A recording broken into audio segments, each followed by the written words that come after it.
Olá, Deus abençoe sua vida. Vamos para mais uma aula. Módulo 9, o Espírito Santo. Hoje vamos falar sobre o fruto do Espírito. Nós vamos dividir essa aula em duas aulas. Então, a primeira parte hoje, primeira parte amanhã. Então, eu quero falar do fruto do Espírito, a característica de uma vida transformada. O propósito é compreender a natureza e origem e as manifestações do fruto do Espírito, reconhecendo como ele revela a transformação interior que o Espírito Santo realiza em cada um. Vamos lá na definição. O que é o fruto do Espírito? Gálatas capítulo 5, verso 22 e 23. Mas o fruto do Espírito é. Então Paulo já vai dar a definição. E como que ele faz isso? Paulo apresenta uma lista de 9 qualidades espirituais que não surgem do esforço humano, mas é uma ação do Espírito Santo na vida do crente regenerado, do crente que nasceu de novo. O termo fruto no singular enfatiza essa unidade de caráter. O Espírito não produz em nós apenas um aspecto, mas um conjunto harmonioso de virtudes que vão refletir a imagem de Cristo. Então, se nós temos em Gálatas 5, verso 19 e 21, as obras da carne, que revelam a natureza caída do homem, a natureza herdada de Adão, nós temos o fruto do Espírito, que revela a natureza redimida e a presença do Espírito Santo na vida do cristão, esse que foi redimido em Cristo Jesus. Então, assim como a árvore frutífera revela sua saúde pelo fruto que produz, o crente revela sua maturidade espiritual pelo caráter transformado. Então isso é muito bonito, porque Francis Chan vai citar assim: não se trata de fazer mais por Deus, mas de ser mais por Cristo. E isso só é possível quando o Espírito Santo tem liberdade em nós. Então isso é muito lindo. Não se trata de fazer mais por Deus, mas de ser mais com Cristo. E isso só é possível quando o Espírito tem liberdade em nós. Vamos ver um pouquinho da lista desses frutos do Espírito? Fruto do Espírito? Vamos lá. Amor. A palavrinha aqui é ágape. Ágape é a maior expressão de amor. É o amor de Deus.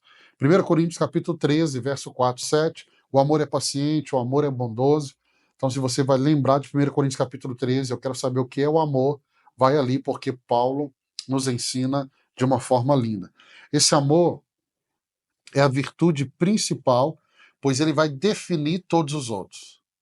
Não é sentimentalismo, não é. Mas é uma decisão prática de buscar o bem do outro, mesmo à custa do próprio conforto.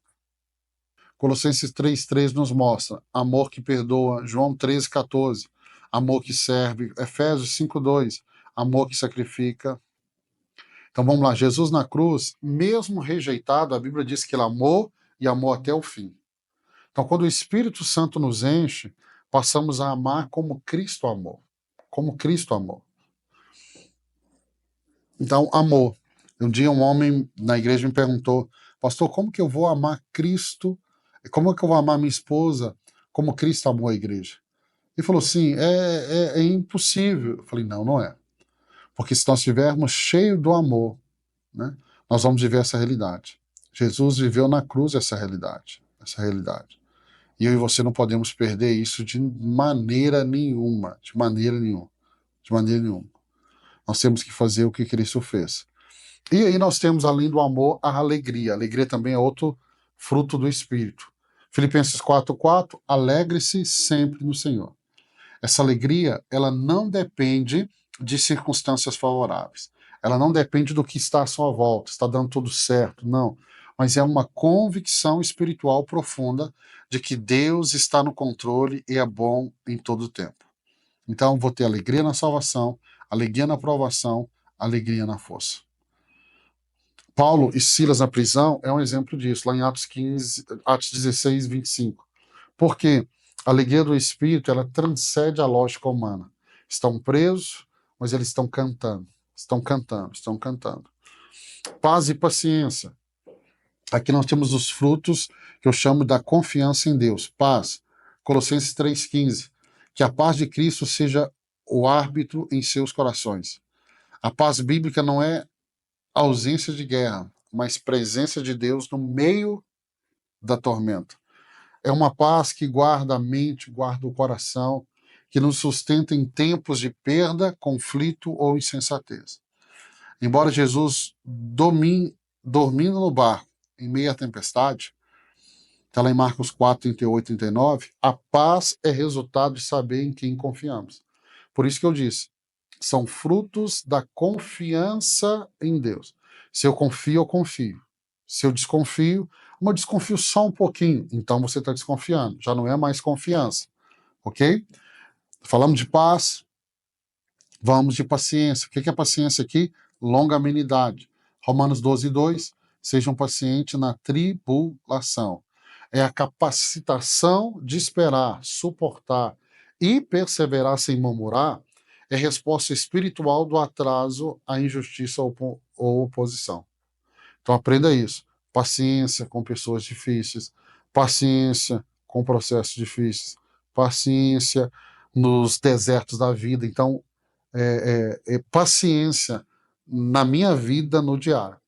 José, que foi vendido como escravo, injustiçado, permaneceu fiel e paciente até ele ver os sonhos de Deus se cumprir.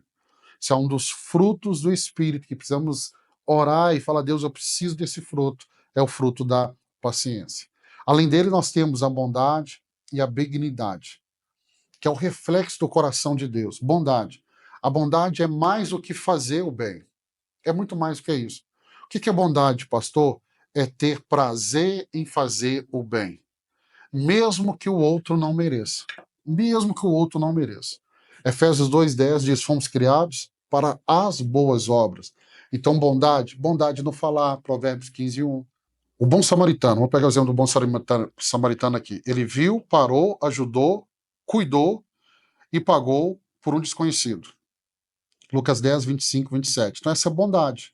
Então, nessa parábola, você vê o bom samaritano exercendo bondade. E tem a benignidade. A benignidade é a gentileza ativa, suave, sensível ao outro. Reflete o coração tocado pela graça de Deus. Efésios 4,32 diz assim, sejam bondosos e compassivos. Benignidade em casa, no casamento com os filhos.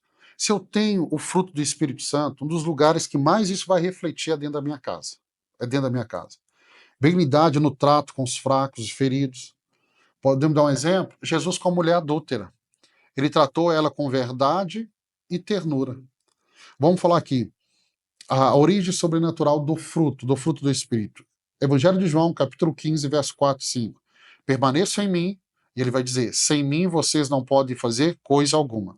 A vida no Espírito não é produzida no esforço moral, mas pela conexão viva com Cristo. O fruto não é artificial. Ele nasce na permanência da intimidade com Jesus. Vou repetir, anote isso aqui. Ele nasce da permanência da intimidade com Jesus.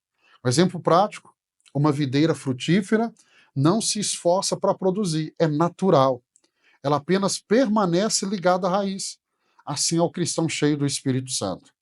Então, quanto mais tempo com Deus, mais fruto visível. Mas quanto mais oração, palavra, comunhão com o Espírito vão gerar transformações real e contínua na minha vida e na sua vida. Então vamos aqui para a gente finalizar, vamos voltar nos pontos chaves aqui. O fruto do Espírito revela o caráter de Cristo. Revela o caráter de Cristo. Cristo é formado em nós à medida que permanecemos em Jesus. Então, amor, alegria, paz, paciência, bondade, benignidade, são marcas de maturidade espiritual. Entenda, o mundo não precisa de crentes performáticos, mas de crentes frutíferos, crentes que têm o fruto do Espírito. Ah, pastor, eu sou cheio do Espírito Santo, mas não tenho o fruto do Espírito. Você deve estar cheio de um outro Espírito, não do Espírito Santo. Porque se o Espírito Santo te encher, ele vai gerar fruto, o fruto do Espírito. Essa relação de Gálatas aqui. E amanhã, se Deus permitir, nós vamos para a segunda parte, e aí vamos dar sequência nesses fruto do Espírito na sua vida. Deus te abençoe. Até a próxima aula.